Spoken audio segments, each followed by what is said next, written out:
Hello everyone, welcome back to my channel Pawan eco world.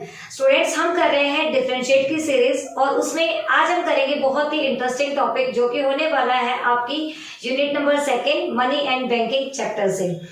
ये exam में most frequent question है जो कि बार बार पूछा जाता है कि बैंक रेट और रेपो रेट में क्या डिफरेंस है, जो आरबीआई है उसकी मॉनेटरी पॉलिसी क्या है, इन्फ्लेशन डिफ्लेशन को कब करने के लिए बैंक रेट क्या रोल प्ले करता है, रेपो रेट क्या रोल प्ले करता है। इन सभी क्वेश्चंस के आंसर देने के लिए सबसे पहले आपको इनमें डिफरेंस का पता होना बहुत जरूरी है, क्योंकि मोस्टली जो बच्चे होते हैं वो बैंक रेट और रेपो रेट को एक ही लेकर चलते हैं। उनके दिमाग में सिर्फ एक बात होती है कि कमर्शियल बैंक आरबीआई से उधार लेते हैं और उधार लेने का काम दोनों में ही होता है। मीन्स आरबीआई इन दोनों रेट के ऊपर उधार देता है कमर्शियल बैंक को।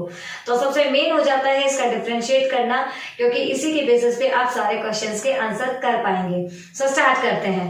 तो देखिए बेटा, bank rate relates to the loan offered by the RBI to the commercial bank without any collateral. Means bank rate वो रेट होती है जब कमर्शियल बैंक आरबीआई से उधार लेते हैं तो आरबीआई को किसी भी टाइप की कोलेटरल नहीं देते हैं। आप समझ लेते हैं कि कोलेटरल क्या होती है। कोलेटरल का मतलब होता है किसी भी चीज को गिरवी रखना। फॉर एग्जाम्पल, आपके पास पैसा नहीं है और आप जब किसी भी पर्टिकुलर इंसान से पैसे लेते हो तो उसे कहते हो कि मेरी गोल्ड चेन रख लो और इसके बदले में मुझे कुछ पैसे दे दो। इस तरीके से जब हम किसी टाइप से लेन देन करते हैं या लोन एडवांस में लेते हैं तो हम इसे बोलते हैं कोलेटरल।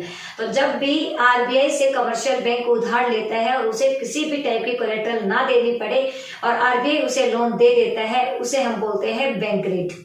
दूसरी तरफ जो रेपो रेट होती है वो रेट होती है जिसमें आरबीआई के पास उसे कोलेटरल रखनी पड़ती है। वो सिक्योरिटीज में हो सकती है, चाहे वो बॉन्ड हो, कमर्शियल पेपर हो, किसी भी टाइप की सिक्योरिटी हो सकती है। तो पहला डिफरेंस होता है कि बैंक रेट कोलेटरल नहीं रखती है। मीन्स बैंक रेट में किसी भी टाइप की कोलेटरल नहीं रखनी होती है, जबकि रेपो रेट कोलेटरल को रखवाती है। चलते हैं सेकेंड डिफरेंस की तरफ। Bank rate does not allow any facility of repurchase.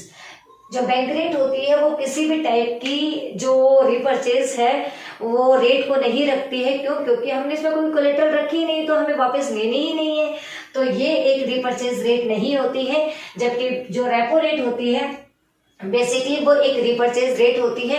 इसमें पहले से ही डिसाइड कर दिया जाता है कि इस रेट पे और इस डेट पे हम अपनी सिक्योरिटीज को क्या कर लेंगे, वापस ले लेंगे।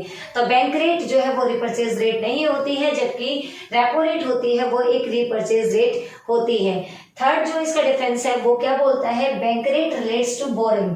बैंक रेट किससे रिलेट करती है? बोरिंग से, by the commercial bank to cope their immediate cash crunch. अचानक से अगर किसी कमर्शियल बैंक को पैसे की जरूरत है, इंस्टेंट लोन जब प्रोवाइड करवाती है आरबीआई, ऐसी रेट को हम बोलते हैं बैंक रेट। जबकि दूसरी तरफ हम बात करें तो ये repo rate relates to the short term borrowings by the commercial bank.